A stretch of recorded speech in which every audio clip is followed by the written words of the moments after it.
Ici aussi, la jeunesse est en marche pour la défense du climat.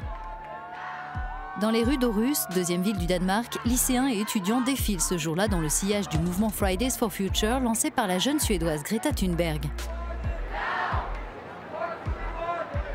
Nous interrogeons l'une des organisatrices de la manifestation. Ça ne va pas. Les politiciens, la communauté internationale, ils ont signé l'accord de Paris il y a 3 ans, mais ils ne le respectent pas. Ils n'ont aucun plan pour atteindre les objectifs et c'est pour ça qu'on manifeste aujourd'hui.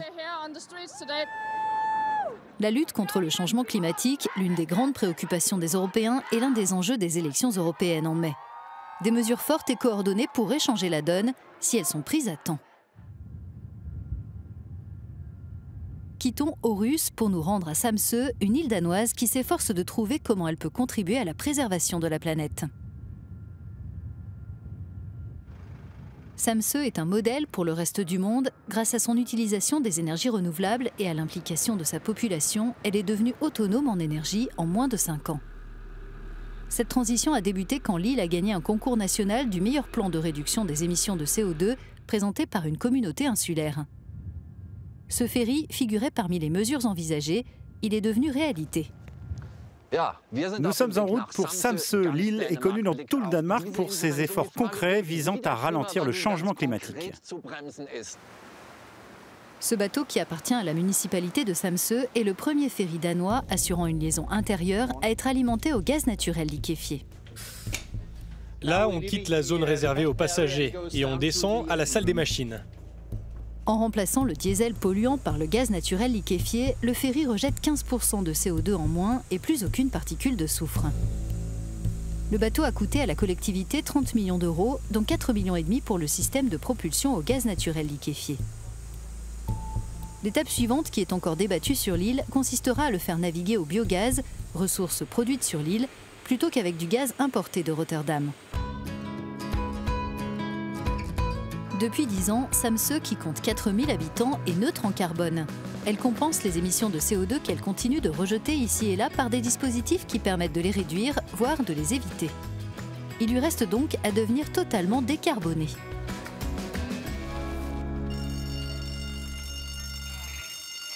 Pour Jonathan, il y a urgence à se rendre à son école et à préserver le climat.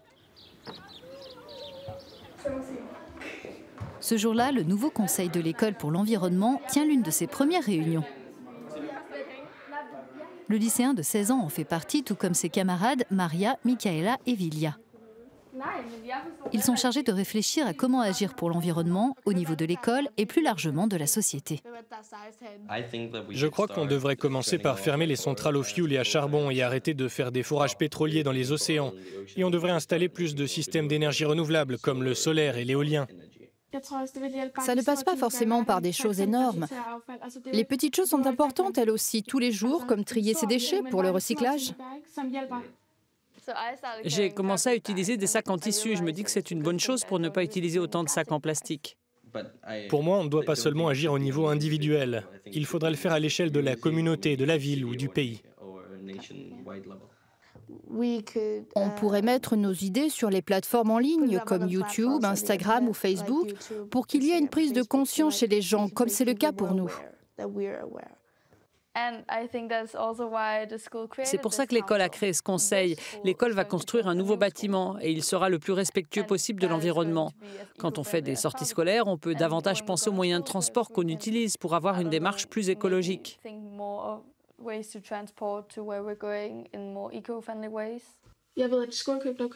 L'école n'achète que de la nourriture produite localement, ici sur l'île autant que possible. Donc on ne gaspille pas trop d'énergie à importer et à transporter toute la nourriture qu'on mange à la cantine depuis l'extérieur.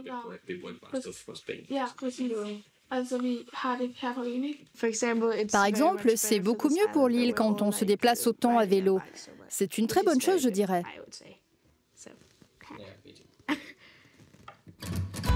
Samsø est aujourd'hui un lieu incontournable pour les décideurs intéressés par la transition énergétique. Ils sont ainsi des centaines à venir visiter l'Académie locale de l'énergie chaque année. Personnage clé de la révolution énergétique de l'île, Søren Hermansen, natif de Samsø, cet ancien producteur de légumes est devenu expert en environnement. Soren, ravi de vous rencontrer. C'est une voiture diesel ou électrique? Elle est électrique, 100% électrique. Et ici, il y a des panneaux solaires sur le toit, c'est ça? Oui, on a une centaine de mètres carrés de panneaux photovoltaïques. Le bâtiment est autonome. On produit notre électricité et la voiture aussi est alimentée par des batteries chargées à l'énergie solaire. Et si je comprends bien, ce n'est pas qu'une expérience locale, vous partagez vos connaissances avec le monde entier. Oui, notre île est devenue une icône mondiale pour le développement durable. Des gens de partout viennent nous rencontrer. La semaine prochaine, le secrétaire du Premier ministre indonésien sera là pour voir comment l'Indonésie, au niveau national, peut se développer de manière durable.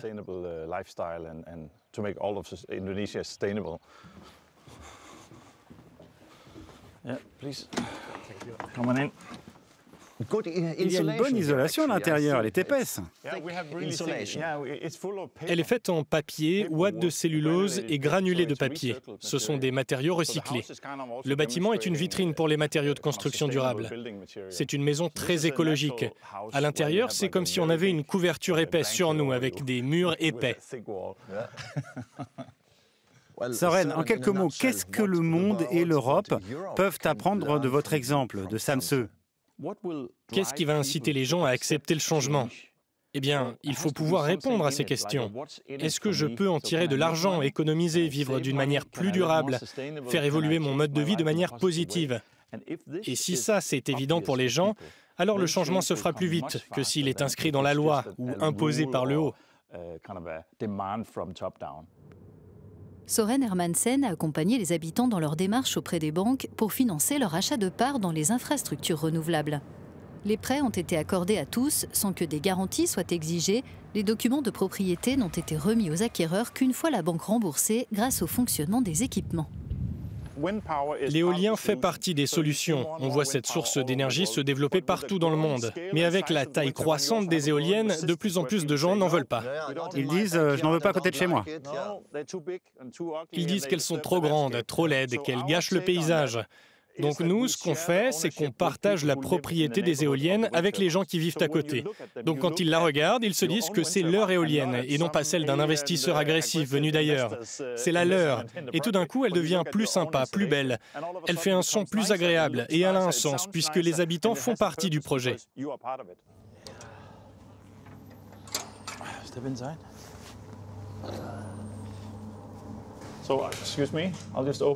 Je dois ouvrir, accéder à l'ordinateur.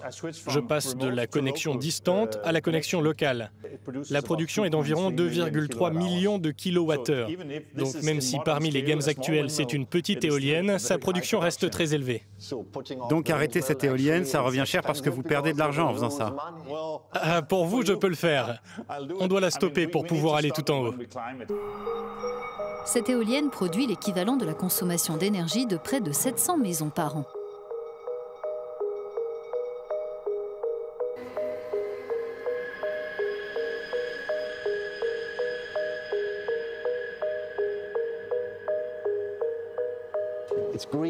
C'est glissant, mais ça va. C'est un réservoir d'huile, attention de ne pas glisser. La partie la plus fragile, c'est la boîte de vitesse. C'est là que l'énergie du vent est transformée en vitesse au niveau de la génératrice. C'est en fait un générateur électrique de 3000 chevaux. Ça bouge par ici, je le sens. Vous êtes aussi en train de faire bouger l'avenir d'ailleurs. Quelle est la prochaine étape ?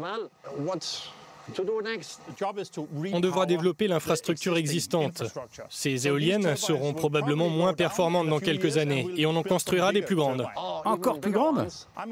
Les nouveaux modèles d'éoliennes sont 3 à 4 fois plus grandes que celles-ci. Leur développement va très très vite et on a besoin de plus en plus d'énergie, donc on n'aura pas le choix. On devra agrandir l'infrastructure existante. On voit loin d'ici. Regardons vers l'avenir. Comment voyez-vous les choses à l'horizon 2030 ? Ce que j'envisage pour 2030, c'est une île zéro énergie fossile. Les transports, les ressources, les biens, tout entrera dans l'équation pour aboutir à une collectivité qui n'utilise plus du tout d'énergie fossile. Peut-on encore espérer sauver notre planète ou est-ce que c'est trop tard ? Je suis un optimiste. Je crois que la nature va nous aider. Et si l'ingéniosité et la créativité viennent en renfort, je pense que l'on trouvera des solutions.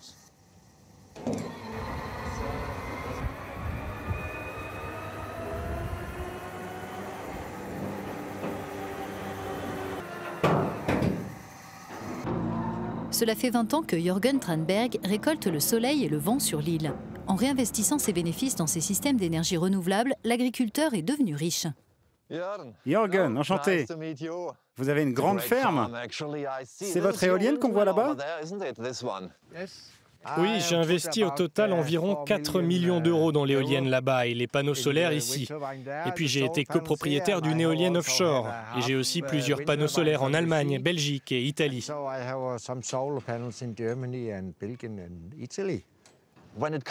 Vous mettez de l'argent de votre poche, pourquoi faites-vous ça? J'ai récupéré mon argent en 7 ans. Et puis, comme ça, on n'a pas besoin d'acheter autant de pétrole au Moyen-Orient ou à Poutine, etc. Et puis, on réduit les émissions de CO2. C'est Søren Hermansen, encore lui, qui a convaincu les agriculteurs locaux de participer à cette révolution énergétique verte. Le principe, c'est quoi? 1, 2, 3, 4, 5 fermiers possèdent ensemble l'une de ces éoliennes? En fait, pour moi, l'essentiel, c'est le partage de propriété. Les agriculteurs possèdent le terrain, ils veulent être propriétaires des éoliennes, mais ils veulent la partager avec leurs voisins. Donc c'est ce qu'on a fait dans le cadre du programme. Il y a 11 éoliennes sur l'île. Pour 2 d'entre elles, la propriété est partagée. Donc je crois que 10% de la population de Samsø a des parts dans une éolienne. Donc vous allez avoir du mal à trouver des gens ici qui n'aiment pas les éoliennes. Vous pouvez toujours essayer. Nous accompagnons Søren qui part vérifier que tout fonctionne dans l'une des centrales de chauffage de l'île.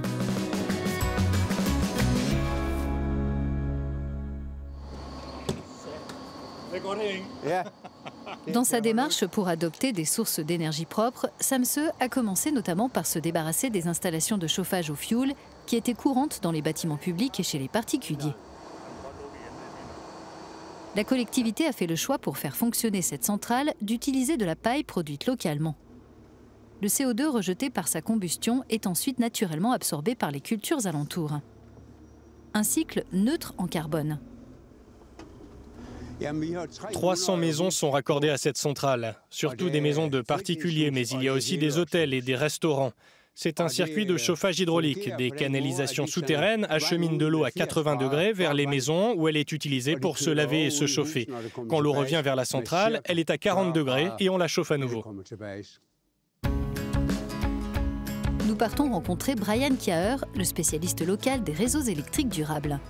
Il a lui-même construit cette petite éolienne. Hello, nice to meet you. Nice to meet you too.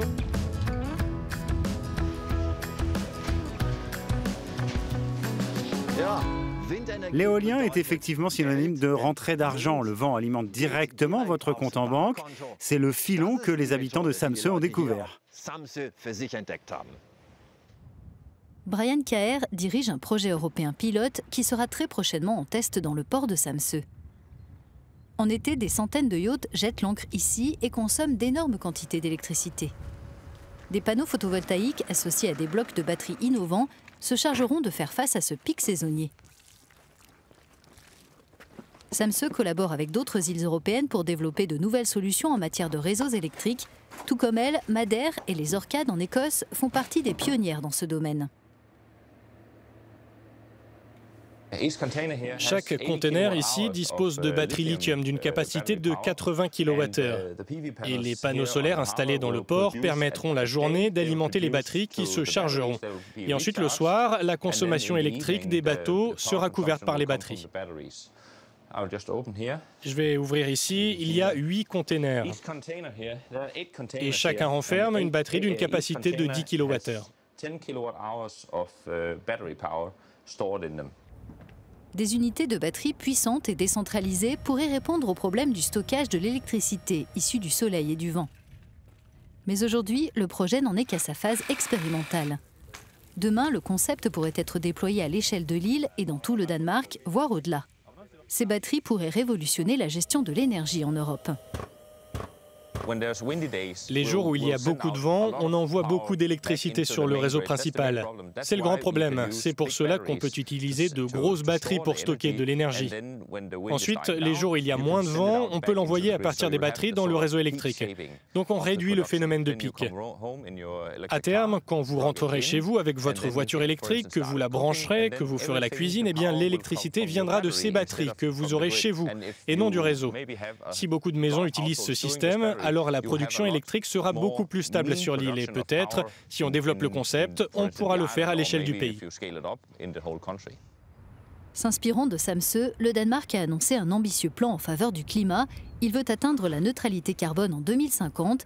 Les ventes de voitures essence et diesel pourraient s'arrêter en 2030. Particuliers et industriels sont invités à rejeter moins de CO2. D'autres pays de l'Union européenne adoptent des programmes similaires. Descendant des rois danois du Moyen-Âge, Stefan Wolfbrand s'est bâti un petit royaume, le musée des voitures rétro de Samsø. Tout en expliquant à ses filles les caractéristiques polluantes des moteurs à combustion, il rend hommage à ces véhicules qui font partie de l'histoire. Stéphane, qui a aussi fondé une association de conducteurs de voitures électriques, milite pour une révolution des transports sur l'île. Mais il y a encore beaucoup à faire.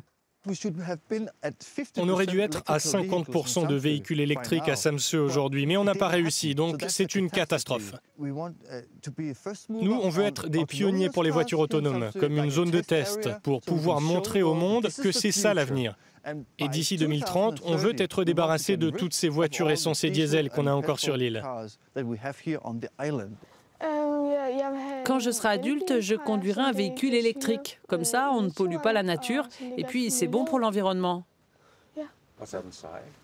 Et puis c'est cool. Compositeur, Stéphane, qui vient d'achever la réalisation de son nouveau CD, nous interprète sa dernière chanson où il invite chacun à réduire ses émissions de CO2. Når du udleder al din CO2, og tænker du på kloden, eller tror du selv, hvad du vil tro? At det hele, det starter med dig selv. Stéphane, merci beaucoup. J'ai bien aimé votre chanson. C'est fou de chanter sur les émissions de CO2. Vous, personnellement, qu'est-ce que vous faites pour changer les choses ? Là, on est dans une maison basse consommation. Elle utilise très peu d'énergie. Nos rejets de CO2 sont très faibles aujourd'hui. Il faut changer soi-même pour changer le monde. Comme le réclame Stéphane, un changement est nécessaire dans les transports, notamment publics. Ici, à Samsø, tous les bus continuent de rouler au diesel. Avant de quitter l'île, nous retournons à l'école libre pour prendre une dernière leçon. Ici, la classe se fait en petits groupes avec des élèves d'âges différents. Le développement durable est partout, au programme et dans toutes les têtes. Ce jour-là, c'est Lyra, 9 ans, qui s'occupe de faire la cuisine pour la cantine. La fillette est très au fait des conséquences du changement climatique.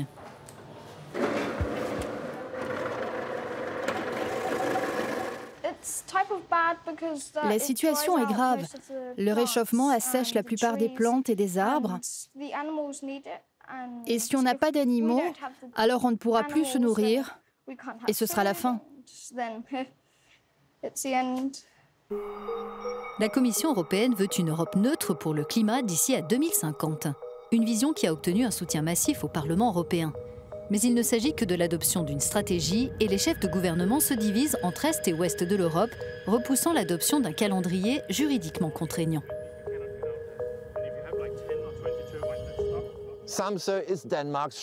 Avec son île de Samsø, le Danemark montre qu'on peut encore espérer ralentir le changement climatique et réduire massivement ses émissions de CO2 en à peine quelques années.